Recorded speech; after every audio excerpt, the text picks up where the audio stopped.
ভগবানের রূপ হয় না হয় না? খুব জটিল প্রশ্ন বাবা। ভগবানকে দেখা যায় না দেখা যায় না? পৃথিবীর বড় বড় ধর্ম মোটামুটি চারটে ধর্ম। আমি বড় বলতে বোঝাচ্ছি জনসংখ্যা যে ধর্মে বেশি। সব ধর্মেরই নিজস্ব দর্শন আছে, নিজস্ব সাহিত্য আছে, নিজস্ব মূল্য আছে। সব ধর্মের সমান মূল্য ঈশ্বরের কাছে। ঈশ্বরের কাছে কোনো ধর্ম বড়, কোনো ধর্ম ছোট নয়। যেসব লোকেরা নিজের ধর্মকে শ্রেষ্ঠ করতে গিয়ে অন্য ধর্মকে অসম্মান করে, তারা বোকামি করে, তারা অন্যায় করে। ঈশ্বরের কাছে সব ধর্মই সমান। মনে করুন একটা বাবার চারটে যদি ছেলে থাকে, চারটে ছেলের মধ্যে একটা ছেলেকে যদি নিন্দে করেন আর একটা ছেলেকে প্রশংসা করেন, বাবার কি খুব ভালো লাগবে? বাবার তো চারটেই ছেলে। ঠিক তেমনি ঈশ্বরের চরণ পাওয়ার জন্য সব ধর্ম সৃষ্টি হয়েছে। সব ধর্মের নিজস্ব দর্শন আছে, নিজস্ব সাহিত্য আছে, নিজস্ব চিন্তা ভাবনা আছে, নিজস্ব আচার অনুষ্ঠান আছে।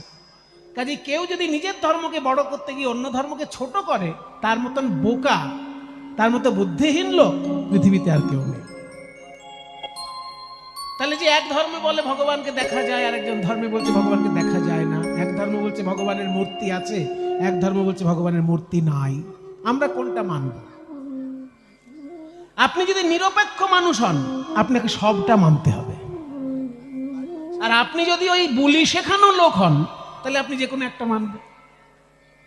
নিরপেক্ষ লোক যে হবে, তাকে সবটা মানতে হবে। মনে করুন জল, জল যখন ফ্রিজে রাখছেন, জল তখন বরফ হচ্ছে। আর ওই জলকেই যখন আপনি গরম করছেন, জল হয়ে যাচ্ছে ধোঁয়া। আর জল স্বাভাবিক অবস্থায় তরল থাকছে, তাই না? জলের তিনটে রূপ: স্বাভাবিক অবস্থায় তরল, গরম করলে ধোঁয়া, আর ঠান্ডা করলে বরফ। কিন্তু আপনি যদি বলেন আমি ধোঁয়াটাকে মানি কিন্তু বরফটাকে মানি না, সেটা আপনার বোকামি, তাই না? আপনি নিরাকার ধোঁয়া রূপটাকে মানছেন, অথচ আকারযুক্ত বরফটাকে মানছেন না। জলেরই তো রূপ। জলই কখনো ধোঁয়া, জলই কখনো বরফ। যখন সেটা ধোঁয়া, তার আকার থাকছে না, আর যখন সেটা বরফ, তখন তার আকার থাকছে। তাহলে জল যখন ধোঁয়া হচ্ছে, সেটা তার নিরাকার রূপ। জল যখন বরফ হচ্ছে, সেটা তার মূর্তিমান রূপ, সাকার রূপ। আপনি বলছেন শুধু নিরাকার মানি, সাকার মানি না। তাহলে আপনি ধোঁয়াটাকে মানেন, বরফটাকে মানেন না। তাতে জলের কি যায় আসে? আপনার বোকামি প্রকাশ পায়। আপনি একটা বোকা, সেইটা প্রকাশ পায় যে আপনি জলের ধোঁয়াটাকে মানছেন কিন্তু জলের বরফটাকে মানছেন না। আপনি যদি নিরপেক্ষ মানুষ হন, আপনি যদি বিজ্ঞানের লোক হন, তাহলে আপনি ধোঁয়াটাকেও মানবেন, বরফটাকেও মানবেন, আবার তরল পদার্থটাকেও মানবেন, তিনটেকেই মানবেন। ওই জন্য আমাদের শাস্ত্র বলছে যে কর্মযোগ জ্ঞান তিন সাধনের বসে, ব্রহ্ম আত্মা পরমাত্মা ভগবান ত্রিবিধ প্রকাশ। যারা ভক্ত তাদের কাছে ভগবান মূর্তি ধারণ করে দেখা দেন, যারা যোগী তাদের কাছে ভগবান জ্যোতি স্বরূপে দেখা দেন, আবার যারা ব্রহ্মজ্ঞানী তাদের কাছে ভগবান নিরাকার ব্রহ্মরূপে ধরা দেন। তিনজনের কাছেই ভগবান ধরা দেন তার তিনটে রূপ। যেমন জল, ধোঁয়া আর বরফ, তেমনি পরমাত্মা, ব্রহ্ম এবং ভগবান। আপনি যদি একটা মানেন আর একটা না মানেন, সেটা আপনার বোকামি হতে পারে, ভগবানের তাতে কিছু যায় আসে না। ওই জন্য বাংলার কবি বলেছে, তুমি অরূপ না স্বরূপ, তুমি সগুণ না নির্গুণ, আমি ভেবে ভেবে অন্ত পাচ্ছি না। তুমি অরূপ স্বরূপ সগুণ নির্গুণ, দয়াল ভয়াল হরি হে। আমি কি বা বুঝি, আমি কি বা জানি, আমি কেন ভেবে মরি। অরূপ স্বরূপ সগুণ নির্গুণ, দয়াল ভয়াল হরি হে। আমি কি বা বুঝি, আমি কি বা জানি, আমি কেন ভেবে মরি। তুমি অরূপ না স্বরূপ, তোমার রূপ আছে না রূপ নেই। যখন ধোঁয়া, তখন তার কোনো রূপ নাই। কিন্তু যেই বরফ হয়ে গেল, অমনি আপনি তাতে যদি লাল দেন, তাহলে লাল আইসক্রিম, যদি নীল দেন তাহলে নীল আইসক্রিম, যে রং দেবেন সেই রঙের আইসক্রিম হয়ে যাবে। কি আইসক্রিমটা কি? জমানো জলটাই তো জমানো, দুধটাই তো জমানো। তাহলে যখনই ধোঁয়া হয়ে গেল তার কোনো রং থাকলো না, কিন্তু যেই সেটা আইসক্রিম হয়ে গেল অমনি নানান রঙের হতে পারে। তুমি অরূপ স্বরূপ সগুণ নির্গুণ দয়াল ভয়া। কখনো তুমি দয়াল গৌরাঙ্গ মহাপ্রভু রূপে তুমি যখন আসছো দয়াল, মেরেছ কলসির কানা তা বলে কি প্রেম দেব না, নিতাই চাঁদের বাণী, এটা দয়াল রূপ। বুদ্ধদেব অহিংসা পরম ধর্ম, দয়াল রূপ।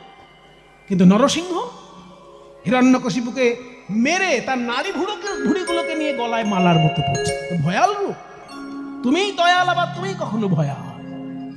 দয়াল ভয়াল হরি হে, আমি কি বা বুঝি, আমি কি বা জানি, আমি কেন ভেবে মরি। অরূপ স্বরূপ সগুণ নির্গুণ দয়াল ভয়াল হরি হে, আমি কি বা বুঝি, আমি কি বা জানি, আমি কেন ভেবে মরি। কি বলে এসেছি কেমনে বা যাব, তা ভাবিয়ে কেন জীবন কাটাবো। কি বলে এসেছি কেমনে বা যাব, তা ভাবিয়া কেন জীবন কাটাবো। তুমি আনিয়াছো তোমারেই পাবো, তাই শুধু মনে করি। বাবা যখন ছেলেকে মেলায় বেড়াতে নিয়ে আসে, ছেলের কি কোনো টেনশন থাকে যে আমি বাড়ি যাব কি করে, টোটো পাবো না বাস পাবো না ট্রেন পাবো? ওসব টেনশন ছেলের থাকে, ওসব বাবার। বাবা ছেলেকে সঙ্গে করে এনেছে, ফিরানোর দায়িত্ব বাবার, ছেলের অত টেনশন কেন? তুমি আনিয়াছো তোমারেই পাবো, এই শুধু মনে করি। অরূপ স্বরূপ সগুণ নির্গুণ দয়াল ভয়াল হরি হে, আমি কি বা বুঝি, আমি কি বা জানি, আমি কেন ভেবে মরি। না রাখি জটিল ন্যায়ের বারতা, বিচারে বিচারে বাড়ে অসারতা। আমি জানি তুমি আমারই দেবতা, তাই যেন হৃদে ভরি। তাই বলে ডাকি প্রাণ যাহা চায়, ডাকিতে ডাকিতে জীবন জুড়ায়। তাই বলে ডাকি প্রাণ যাহা চাই, ডাকিতে ডাকিতে জীবন জুড়াই। যখন যে রূপে মন ভরে রয়ে, আস্তে আস্তে, যখন যে রূপে, তোমারই তো সব রূপ। তুমি কখনো কৃষ্ণ রূপে, কখনো রাম রূপে, কখনো নরসিংহ রূপে, আবার কখনো কালী রূপে, কখনো দুর্গা রূপে, তুমিই তো নানান রূপে। কাজে আমাকে যখন সুযোগ দিয়েছো তোমার নানা রূপ দেখার, আমার সেটাই সৌভাগ্য। আমি যখন কালী মন্দিরে যাব তখনও তোমাকে ভেবেই প্রণাম করব, কারণ ওই মধ্যে তোমারই শক্তি রয়েছে। আমি যখন শিব মন্দিরে যাব, শিবের মধ্যে তোমারই শক্তি খেলা করছে, সেই ভেবে আমি শিবকেও প্রণাম করব। যখন যে রূপে মন ভরে রয়, তাই ডাকি প্রাণ ভরে। যখন যে রূপে মন ভরে রয়, তাই দেখি প্রাণ ভরি। অরূপ স্বরূপ সগুণ নির্গুণ দয়াল ভয়াল হরি হে, আমি কি বা বুঝি, আমি কি বা জানি, আমি কেন ভেবে মরি। তাই যারা বলে যে ভগবান শুধুমাত্র নিরাকার, তারা ঠিক ঠিক বলে না। তারা জলের ধোঁয়া রূপটাকে বিশ্বাস করে, কিন্তু জলের বরফ রূপটাকে বিশ্বাস করে না। যারা বিজ্ঞানী তারা ধোঁয়াটাকেও বিশ্বাস করে, বরফটাকেও বিশ্বাস করে, কারণ দুটোই জলের রূপান্তর। ঠিক তেমনি যারা ব্রহ্মজ্ঞানী তারা জানে ঈশ্বর নিরাকারও বটেন, ঈশ্বর লীলার মধ্যে এসে আকার ধারণ করেন, সেটাও সত্য বটে। ঈশ্বরের নিরাকার রূপটা বরফের ওই জলের ধোঁয়ার মতো, আর ঈশ্বরের সাকার রূপটা জলের বরফের মতো। দুটোই সমান সত্য। একটা যদি তুমি মেনে আর একটাকে অসম্মান করো, তাহলে তোমার মতো বোকা পৃথিবীতে আর কেউ নেই। আজকে ভগবান শ্রীকৃষ্ণের রূপ দর্শন করে রাধারানী বলছেন, শ্রীকৃষ্ণের মুখমণ্ডলটা কেমন জানিস? ও মুখমণ্ডল জিতি শারদ সুধা করো। এই যে গানটা গাইলাম, কি সুন্দর কথাগুলো বাবা। কীর্তন গানের এটাই তো আনন্দ, তালের মধ্যে ভাবের কথার এত মাখামাখি যে এই গানের দ্বিতীয় কোনো রূপ হতেই পারে না। ওই যে কথাটা দেখুন, অমুখ মণ্ডল, মূল গান হচ্ছে অমুখ মণ্ডল জিতি শারদ সুধাকর, আর সেই গানটার মধ্যে ভাবের কথাগুলো কি সুন্দর শিকলের মতো সাজানো, ওই জন্য নাম শিকলি। এই গো সখী সেজে আমার আমার, সে গোবিন্দ যে আমার আমার, আর কারো নয় আমার আমার, আমার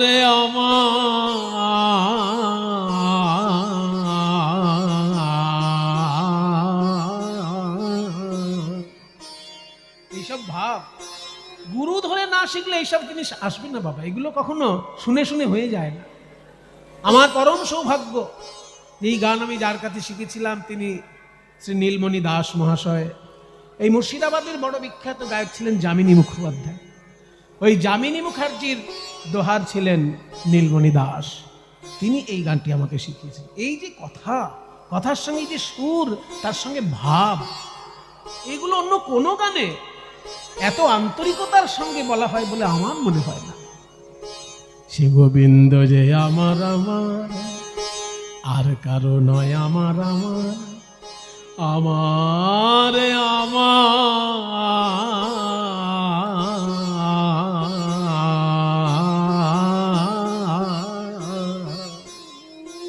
এতক্ষণ গোটাটা আনতে হবে। আমার আমার না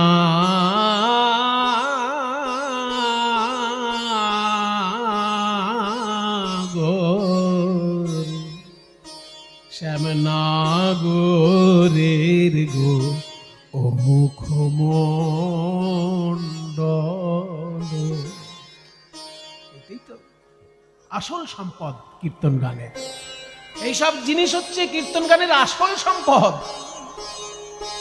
আপনারা মুর্শিদাবাদের মানুষ, আপনারা বড় ভাগ্যবান, কারণ আপনাদের মাটিতে এই সব গানের প্লাবন বয়েছিল একটা সময়ে।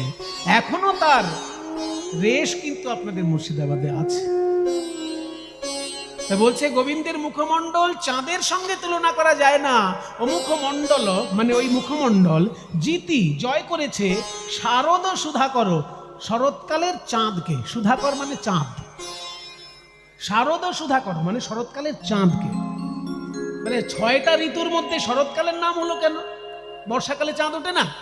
গ্রীষ্মকালে চাঁদ ওঠে না? বলে চাঁদ ওঠে সব ঋতুতে, কিন্তু সব থেকে সুন্দর দেখায় শরৎকালে। মায়েরা একটু দেখবেন আকাশের দিকে, বর্ষাকালে চাঁদ দেখবেন মেঘে ঢেকে দিল, গ্রীষ্মকালে চাঁদ ঠিক ঠিক ফুটে ওঠে না। কোনো কালেই অত সুন্দর দেখা যায় না শরৎকালে যত সুন্দর। শরৎকালে দেখবেন 2টো পূর্ণিমা আছে, একটা হচ্ছে দুর্গাপুজোর পরে লক্ষ্মী পুজোর পূর্ণিমা, ওকে বলে কোজাগরী পূর্ণিমা। কোজাগরী মানে কে জেগে আছো। আজকে যে লক্ষ্মী ঠাকুরের উপাসনা হবে, কে জেগে আছো মায়ের জন্য, যে জেগে থাকবে সেই মায়ের কৃপা পাবে, ওই জন্য নাম কোজাগরী। তাহলে লক্ষ্মী পুজোর পূর্ণিমার রাতে সুন্দর চাঁদ ওঠে, হ্যাঁ, আর লক্ষ্মী পুজোর পরের পূর্ণিমাটাই হচ্ছে রাস পূর্ণিমা। এই 2টো পূর্ণিমাকে বলা হয় শরৎকালের পূর্ণিমা। প্রত্যেকটি ঋতুতে 2টো করে পূর্ণিমা হবে তো, শরৎকালেও 2টো পূর্ণিমা, একটা হচ্ছে লক্ষ্মী পুজোর রাতে আর একটা হচ্ছে রাস পূর্ণিমার রাতে। এই 2টো রাতেই আপনারা আকাশের দিকে একবার দেখবেন, এত ফুটফুটে চাঁদের আলো যে সারা বছর আর দেখতে পাবেন না। ওই জন্য শরৎকালের চাঁদের সঙ্গে তুলনা করতে গিয়ে বলছে ওই শরৎকালের চাঁদের সঙ্গেও গোবিন্দের রূপের তুলনা হয় না। কেন কেন? তাহলে তো অনেক কথা শুনতে হবে। আকাশের চাঁদের সঙ্গে গোবিন্দের বদন চাঁদের তুলনা যে হয় না, তার 6টি কারণ। 6টি। সংস্কৃতে আগে বলবো, তারপর বাংলায় ব্যাখ্যা করব। সংস্কৃতটা আগে বলে নি। নিষ্কলঙ্ক নিরাতঙ্ক পদ্মিনী প্রাণবল্লভ চতুষ্ষষ্টি কলহ কৃষ্ণচন্দ্র ভাতি সদা ভুবি। নিষ্কলঙ্ক পদ্মিনী প্রাণবল্লভ চতুষ্ষষ্টি কলহ কৃষ্ণচন্দ্র ভাতি সদা ভুবি। হরি ওম হরি ওম হরি ওম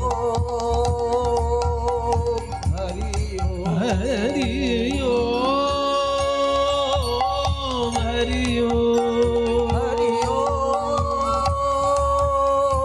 হরি ওম হরি ওম হরি ওম হরি ওম হরি ওম হরি ওম।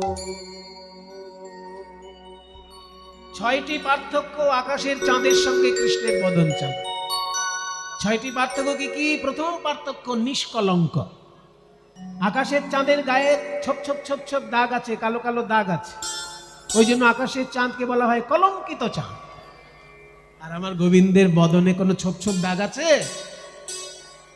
নিষ্কলঙ্ক চাঁদ। দ্বিতীয় পার্থক্য হলো নিরাতঙ্ক। আকাশের চাঁদের আতঙ্ক আছে, আতঙ্ক। কখন রাহু আমায় গিলে খায়, কখন রাহু আমায় গিলে খায়। এবার রাহু টাহু বেশি বললে আবার যারা বিজ্ঞান বেশি পড়াশোনা করেছে তারা বলে এইসব বাজে কথা, রাহু টাহু কিছু হয় না। আসলে রাহু হচ্ছে নেগেটিভ পাওয়ার। রাহু হয় না মানে নেগেটিভ পাওয়ার থাকবেই। পজিটিভ পাওয়ার যদি থাকে তাহলে নেগেটিভ পাওয়ার তো থাকবেই। চোখে দেখা যায় না, আলাদা কথা। এখানে রাহুর কথা যদি আপনি বিশ্বাস নাও করেন, চাঁদ কিন্তু আতঙ্ক কমেনি চাঁদের। আগে চাঁদ ভয় পেত রাহুকে, আর এখন চাঁদ ভয় পায় কাদের জানেন? বড় বড় বিজ্ঞানীকে ভয় পায়। কারণ বিজ্ঞানীরা যখন তখন রকেট নিয়ে চাঁদে চলে যাচ্ছে। এবার একটা পরমাণু বোমা যদি চাঁদে গিয়ে ফাটিয়ে আসে, তখন চাঁদ কি ভাববে? যে বাবা ভালো শান্তিতে ছিলাম, এরা আমার উপরে চড়ে এসে এখন পরমাণু ফাটাতে শুরু করেছে, তাই না? সেই জন্য আকাশের চাঁদের আতঙ্ক কিন্তু কমেনি। আগে রাহুকে ভয় পেত, এখন আবার বিজ্ঞানীদেরকে ভয় পায়, তাই না? তাই বলছে আকাশের চাঁদের আতঙ্ক আছে, কিন্তু কৃষ্ণ চাঁদের কোনো আতঙ্ক আছে? কৃষ্ণ চাঁদ যতদিন বৃন্দাবনে লীলা করেছেন, ছোটবেলা থেকে অসুর মারতে মারতে সারা জীবন অন্যায়ের বিরুদ্ধে লড়াই করেছে। ছোটবেলা থেকে অঘাসুর, বকাসুর, শকটাসুর, তৃণাবর্তাসুর, পুতনাবধ, কালীয় দমন, শুধু অসুর নাশ। আর তারপর যখন বড় হলো, বৃন্দাবন ছেড়ে যখন দ্বারকায়, যখন মথুরায় গেল, সেখানে আবার রাজনীতিতে জড়িয়ে পড়ল। সারা ভারতের রাজনীতিতে জড়িয়ে পড়ল। ভারতবর্ষের অসুস্থ রাজনীতিকে সুস্থ করে তবে শান্তিতে নিঃশ্বাস নিয়েছে গোবিন্দ। দ্বারকায় গিয়ে আরাম করেছে। যতদিন না অসুস্থ রাজনীতি সুস্থ হয়েছে ভারতের, ততদিন তিনি রাজনীতি ছেড়ে যান। যেই অসুস্থ রাজনীতিকে সুস্থ করলেন, তারপর দ্বারকায় গিয়ে বাড়ি বানিয়ে আরাম করে জীবনটা কাটান। তাহলে তিনি অন্যায়ের বিরুদ্ধে সারাক্ষণ লড়াই করার লীলা করেছেন, ওই জন্য নিরাতঙ্ক। দ্বিতীয় পার্থক্য গেল। তৃতীয় পার্থক্য কি? নিষ্কলঙ্ক নিরাতঙ্ক পদ্মিনী প্রাণবল্লভ। আকাশের চাঁদ আকাশে থাকে, কিন্তু তার একটা প্রিয়া ফুল রূপে পৃথিবীতে থাকে। সেই ফুলটার নাম হচ্ছে শালুক ফুল। চাঁদ উঠলে শালুক ফুল ফোটে, তাই শালুক ফুলকে চাঁদের প্রিয়া বলা হয়। ওই জন্য কুমুদ বন্ধু, চাঁদের এক নাম কুমুদ রঞ্জন, আছে না নাম? কুমুদ রঞ্জন মল্লিক। তাহলে কুমুদ মানে শালুক ফুল, তার প্রিয়তম হচ্ছে চাঁদ। আকাশে সূর্য উঠলে পদ্ম ফুল ফোটে, আর আকাশে চাঁদ উঠলে শালুক ফুল ফোটে। কিন্তু মজার ব্যাপার, কৃষ্ণের বদন চাঁদ উদিত হলে আমার রাই কমলিনী উল্লসিত হয়। এখানে উল্টো, আকাশে চাঁদ উঠলে শালুক ফুল ফোটে, পদ্ম ফুল বুঝে যায়, ফোটে না। কিন্তু কৃষ্ণের বদন চাঁদ উদিত হলে আমার রাই কমলিনী উল্লসিত হয়ে ওঠেন, রায়ের নয়ন কমল উন্মিলিত হয়। তাই পদ্মিনীর প্রাণবল্লভ, পদ্মিনীর প্রাণবল্লভ তৃতীয় পার্থক্য। পার্থক্য কি না, আকাশের চাঁদ হচ্ছে 16 কলায় পরিপূর্ণ। অমাবস্যার পরের দিন থেকে চাঁদের 1 কলা করে প্রতিদিন প্রকাশ পায়। অমাবস্যার পরের দিন প্রতিপদ বলা হয়, প্রথমা বলা হয় না, প্রতিপদ বলা হয়। দ্বিতীয় দিনকে দ্বিতীয়া বলা হয়, তৃতীয় দিন বলা হয় তৃতীয়া। এরকম প্রতিপদ, দ্বিতীয়া, তৃতীয়া, চতুর্থী, পঞ্চমী, ষষ্ঠী, সপ্তমী, অষ্টমী, নবমী, দশমী, একাদশী, দ্বাদশী, ত্রয়োদশী, চতুর্দশী, তারপর পূর্ণিমা। পূর্ণিমা পর্যন্ত 15 দিনে 15 কলা চাঁদ প্রকাশ হয়। তাহলে 16 কলায় পরিপূর্ণ হলো কি করে? আকাশের চাঁদে রয়েছে 15 কলা, আর 1 কলা চাঁদ রয়েছে শিবের জটায়। ওই শিবের জটায় 1 কলা চাঁদ, আর আকাশের চাঁদে 15 কলা, এই দুটো মিলে 16 কলায় পরিপূর্ণ চাঁদ।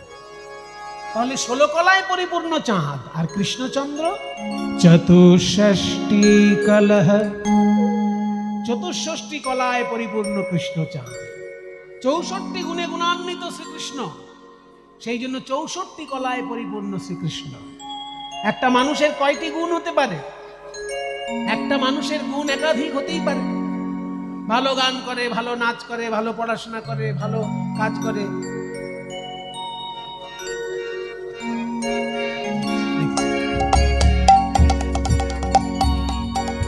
তাহলে একটা মানুষের অনেক গুণ থাকতে পারে। কি গো, থাকতে পারে না অনেক গুণ? এই তো কৃষ্ণদাকে দেখুন না, কত সুন্দর নেচে নেচে এই 70 বয়সেও খোল বাজাচ্ছে।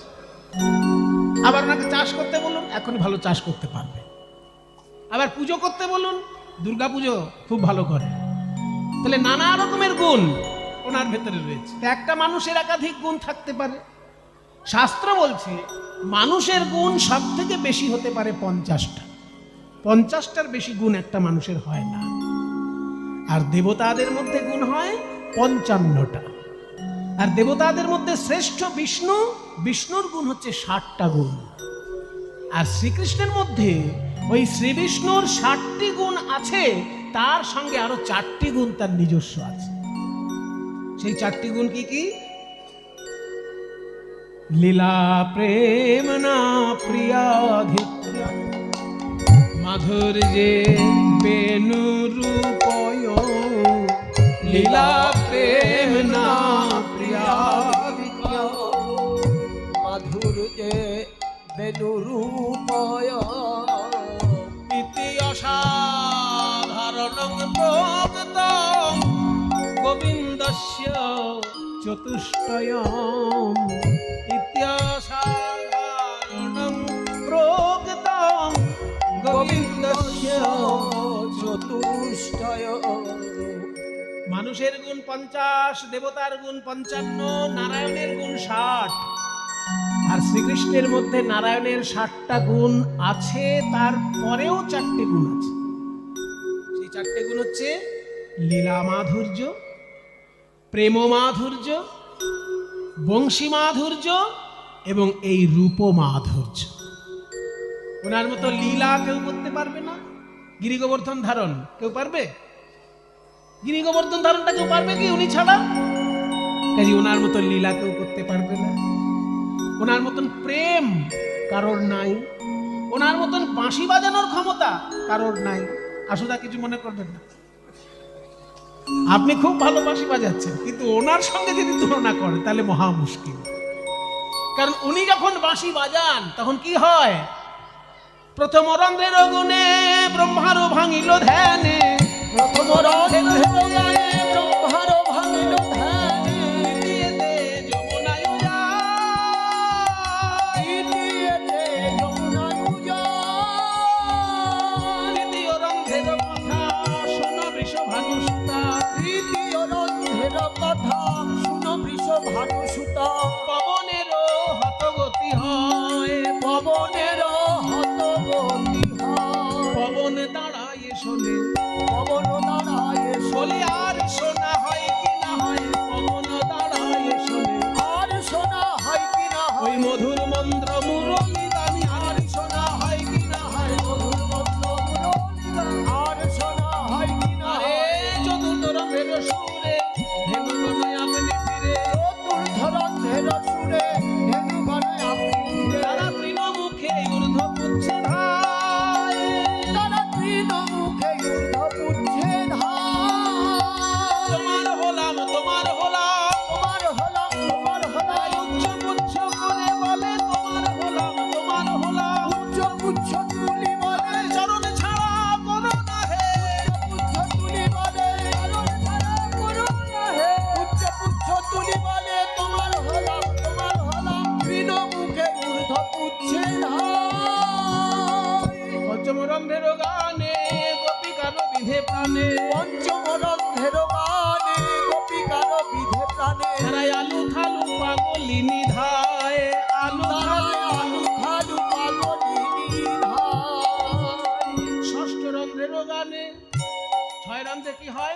ষষ্ঠ রন্ধ্রের গীতি কদম্ব হয় বিকশিতে, ষষ্ঠ রন্ধ্রের গীতি কদম্ব হয় বিকশিতি, ষড় ঋতু একত্রে বয়, ষড় ঋতু একত্রে বয়, সপ্তম রন্ধ্রের গানে পাষাণ বিলগুনে, সপ্তম রন্ধ্রের গানে পাষাণ হইল বলে পাষাণ আপনি দ্রবময়, পাষাণ আপনি দ্রবময়। সপ্তম রন্ধ্রে পাথর গলে জল হয়ে যায়, ষষ্ঠ রন্ধ্রে 6টি ঋতু একসঙ্গে উদয় হয়ে যায়। বাপ রে বাপ, এগুলো সম্ভব সাধারণ কোনো বাঁশি বাজানোর মধ্যে দিয়ে? ওনার বাঁশি বাজানোটা এমন যে ষষ্ঠ রন্ধ্রে যখন বাজবে 6 ঋতু একসঙ্গে উদয় হয়ে যাবে, মানে কদম ফুলও ফুটবে আবার আম কাঁঠালও ফুটবে। কদম ফুল যখন ফোটে, বর্ষাকালে কদম ফুল ফোটে, তার সঙ্গে আম কাঁঠালও প্রকাশ পায় সব। আবার বসন্তকালে মালতী ফুলও ফুটে। মালতী ফুল তো ওই সময় ফোটার কথা নয়, বর্ষাকালে ফোটার কথা, কিন্তু মালতী ফুলও ফুটে বসে থাকে। 6 ঋতু একসঙ্গে প্রকাশিত হয় বাঁশি বাজলে পরে। কাজে ওনার মতো বাঁশি বাজানো কারোর দ্বারা সম্ভব নয়। এটা গেল কত নম্বর?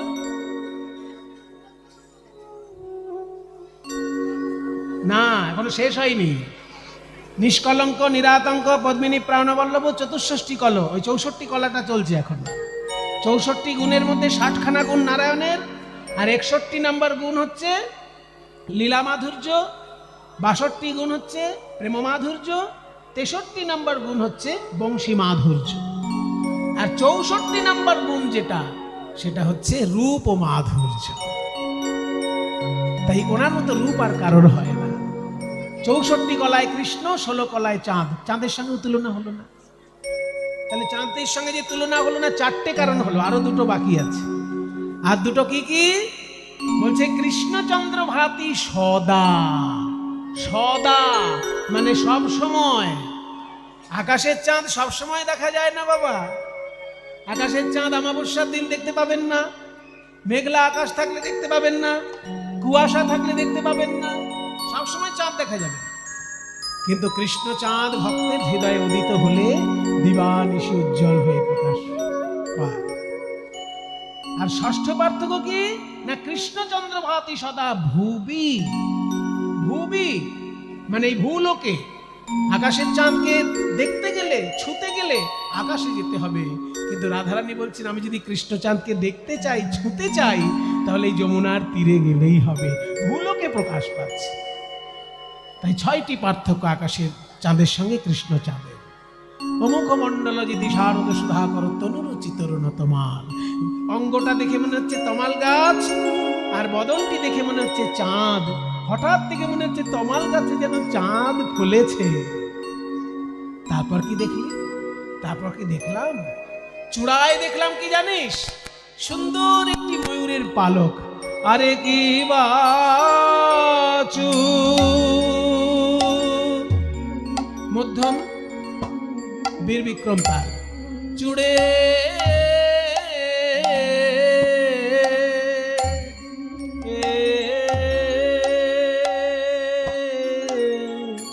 চারু। আরে কি বাচু, চূড়ে চারু, চূড়ে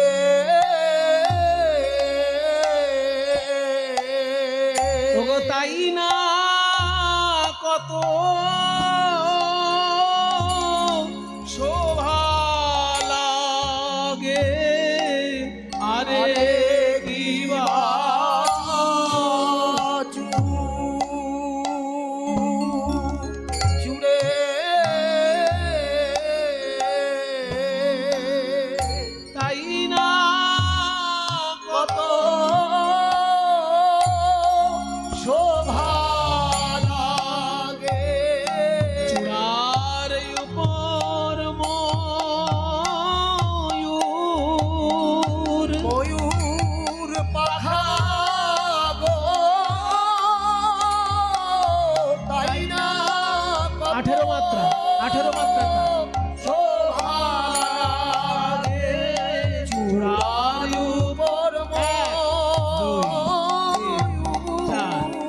চূড়ে চারু শিখণ্ড মণ্ডিত মালতী মধুকর মান রে। এই এখনই দেখে এলাম মালতী দেখলাম ভ্রমর পাতি পাতি সারি সারি বসেছে গো মালতী মালে ভ্রমর পাতি পাতি গোবিন্দের প্রেম মধু পিবে বলে তারা প্রেমানন্দে গুন গুন করে প্রেম মধু পিবে বলে প্রেমানন্দে গুন গুন করে প্রেম মধু পিবে বলে প্রেমানন্দে গুন করে প্রেম মধু শিবে বলে প্রেমানন্দে গুন গুন করে প্রেম মধু পিবে বলে ভ্রমর ঝাঁকে ঝাঁকে ঝাঁকে বসেছে গো মালতী মধু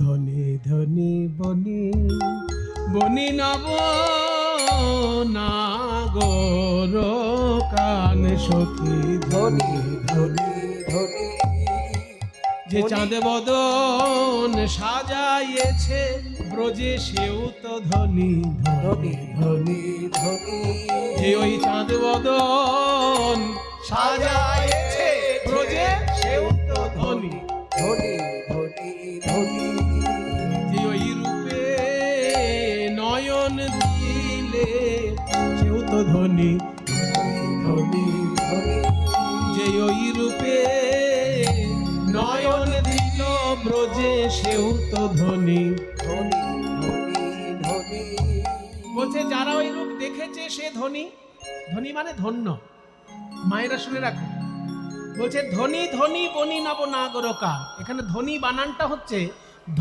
দন্তের নয় হস্যি ধনী কিন্তু তিনটে মানে আছে ধ দন্তের নয় দীর্ঘি ধনী মানে বড় লোক টাকা পয়সা আছে যার ধনী লোক সেটা হচ্ছে ধ দন্তের নয় দীর্ঘি ধন আছে যার ধনী আর ধয় বফলা দন্তের নয় হস্যি ধনী ওটা মানে শব্দ আর শুধু ধ আর দন্তের নয় হস্যি ধনী এটা কীর্তনে পদাবলী সাহিত্যে ব্যবহার হয় এই ধ্বনিটার মানে হচ্ছে ধন্য ধনী ধনী মানে ধন্য ধন্য এখানে ধনী শব্দের অর্থ ধন্য যে ওই রূপ দেখেছে সে ধনী যে ওই রূপ সাজিয়েছে সে ধনী আর যে ওই রূপের কথা বলছে সেও ধনী বলে আর কি কেউ ধনী আছে বলে আরো এক প্রকারের ধনী আছে যারা দেবে জয় ধ্বনি ব্রজে সেও তো ধনী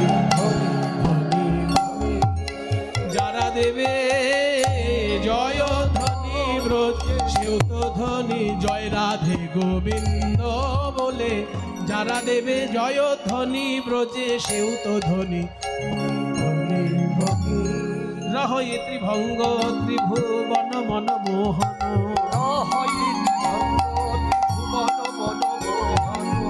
মধুর মুরলী করগান রে মধুর মুরলী করগান রে কি সুন্দর আমার গোবিন্দ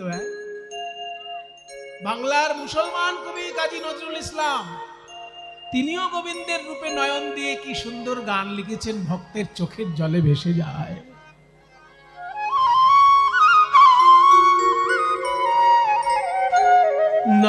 নাম শুনে যার এত প্রেম জাগে চোখে আনে এত জল সুখী সে হরি কেমন বল সুখী সে হরি কেমন বল নাম শুনে যার এত প্রেম জাগে চোখে আনে এত জল। সখী সে হরি কেমন বল? সে কি আসে এই পৃথিবীতে গাহে রাধা নাম বাঁশরীতে সে কি আসে আসে এই পৃথিবীতে গাহে রাধা নাম বাঁশরীতে। ওগো যার অনুরাগে বিরহ যমুনা হয়ে ওঠে চঞ্চল সখী সে হরি কেমন বল? নাম শুনে যার এত প্রেম জাগে চোখে আনে এত জল। সে হরি কেমন বল? শুনেছি কৃষ্ণের 108টা নাম আছে, আবার গোপালের সহস্র নাম আছে, কিন্তু কোন নামে তাকে কাছে পাওয়া যায় সখী, কাছে পাওয়া যায়? তারে কি নামে ডাকিলে আসে নেসারে মামা মাগরে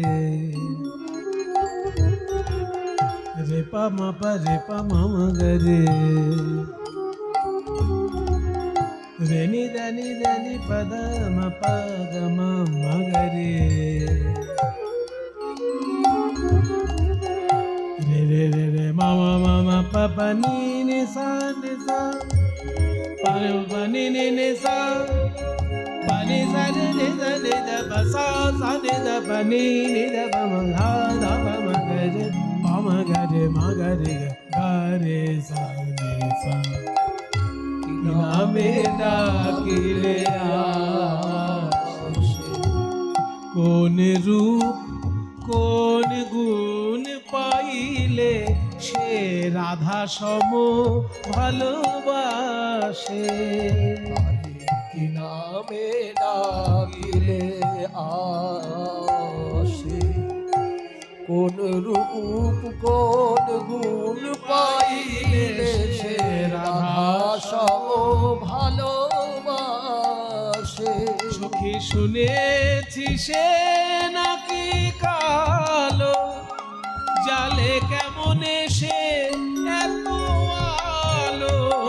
সখী শুনেছি সে নাকি কালো জালে কেমনে সে এত আলো।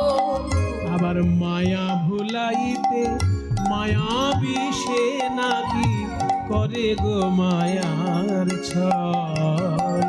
সখী সে হরি কেমন নাম শুনে যার এত প্রেম জাগে চোখে আনে এত জল। সখী সে হরি কেমন বল।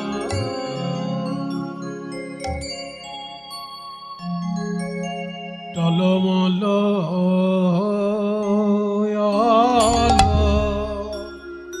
অলকা অলকা মানে চুল আঁচড়ানোর পর যে চুলগুলো বেরিয়ে থাকে গোল গোল হয়ে।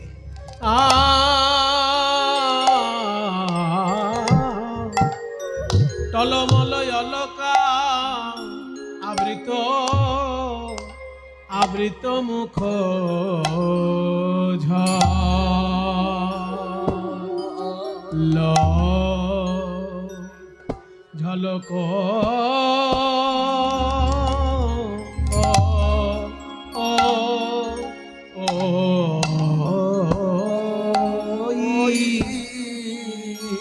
টলমল অলকায় আবৃত মুখ ঝলক রে আহা রে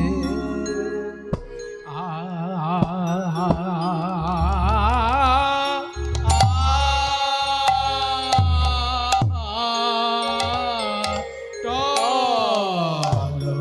টলমল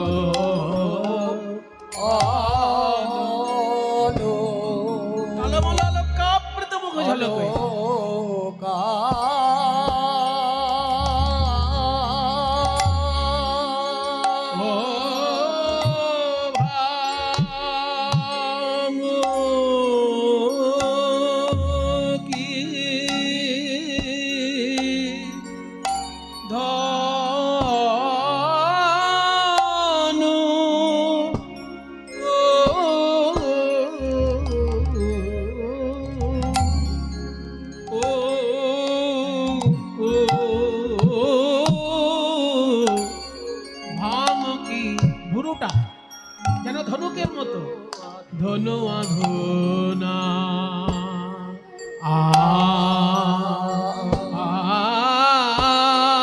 আন রে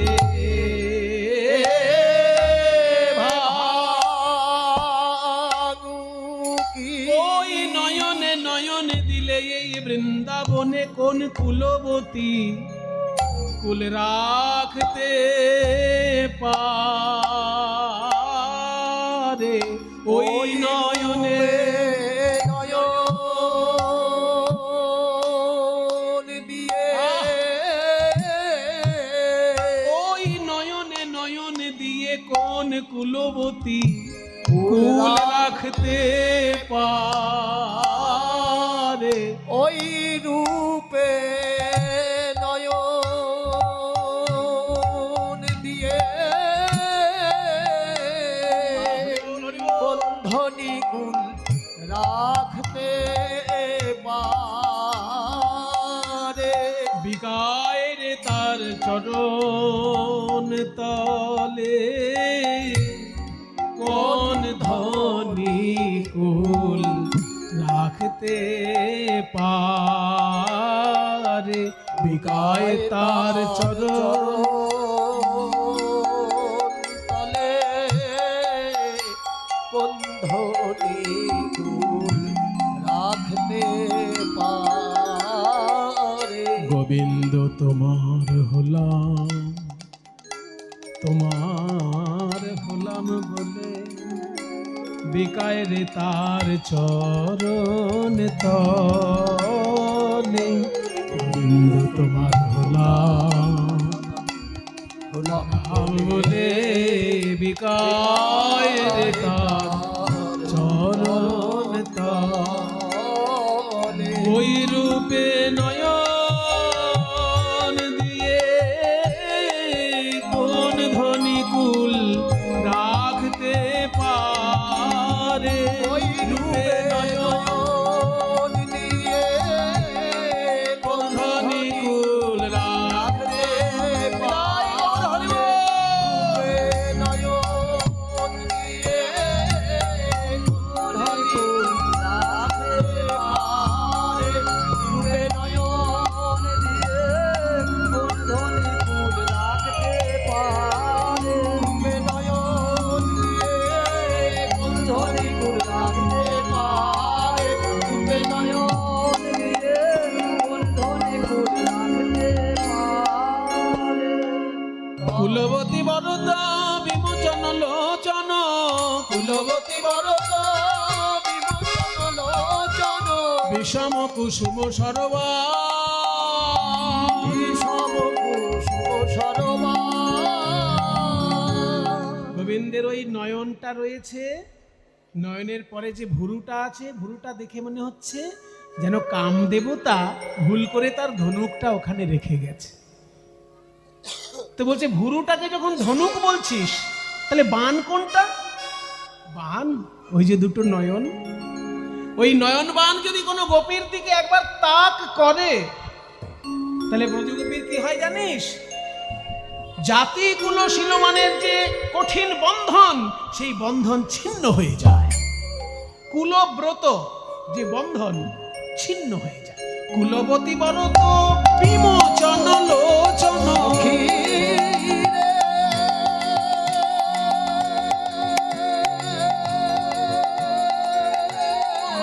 আর কুলবতী বরত বিমোচন লোচন কুলবতী বরত বিমোচন লোচন বিষম কুসুম সরবান বিষম কুসুম সরবান আর কি দেখলি বলে এবার শেষ কথা বলবো ওই বদন মণ্ডলের শেষ কথাটা এবার বলবো গোবিন্দের যে অধর অধর মানে জানিস তো নিচের ঠোঁটটা এই উপরের ঠোঁটকে বলে ওষ্ঠ আর নিচের ঠোঁটকে বলে অধর তো গোবিন্দের এই অধরটা এত লাল টকটকে দেখে মনে হচ্ছে যেন বাঁধুলি ফুলের সঙ্গে বন্ধুত্ব আছে বাঁধুলি বন্ধু অধরে মধু মাখন মাধুরী বন্ধু অধরে মধু মাখন মাধুরী বন্ধু অধরে মধু মাখন বাঁধুলি বন্ধু আহা বাঁধুলি বন্ধু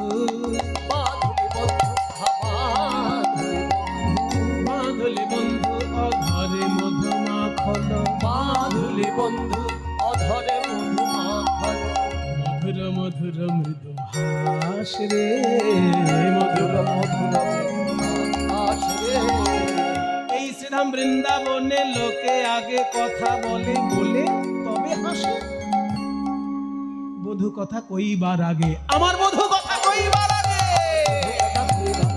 আমার বধূ কথা কইবার আগে, আমার বধূ কথা কইবার আগে, আমার বধূ কথা কইবার আগে মধুর মধুর বাতাস রে।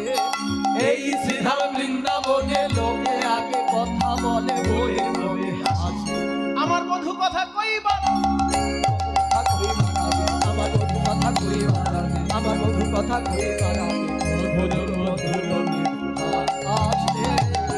যোছু আমোদে মদন মদ মন্থর ছুঁয়া মনে মদন মদ মন্থর ঘনতহি গোবিন্দ দাস। অনতহি গোবিন্দ দাস। এত সুন্দর পদ যিনি রচনা করেছেন সেই অমুখ মণ্ডল থেকে এই গোবিন্দ দাস পর্যন্ত। এই পদের লেখক গোবিন্দ দাস মহাশয়। তার যদিও পিতৃভূমি এই মুর্শিদাবাদ, কিন্তু তিনি বড় হয়েছেন মামার বাড়িতে, বর্ধমান জেলার শ্রীখণ্ড।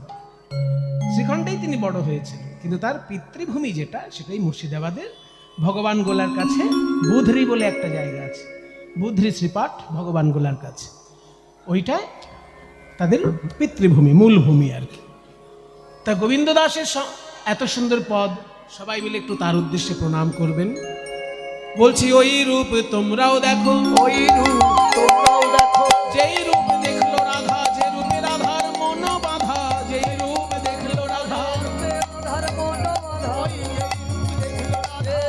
রাধার মন বাঁধা, যেই রূপ দেখলো রাধা, বলি সেই রূপ তোমরাও দেখো। ভনতহি গোবিন্দ দাস, ভনতহি গোবিন্দ দাস।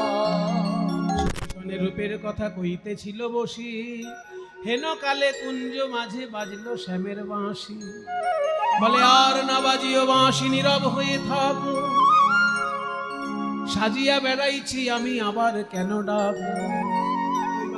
দেখি বাঁশি, ওই শোন বাঁশি বাজছে।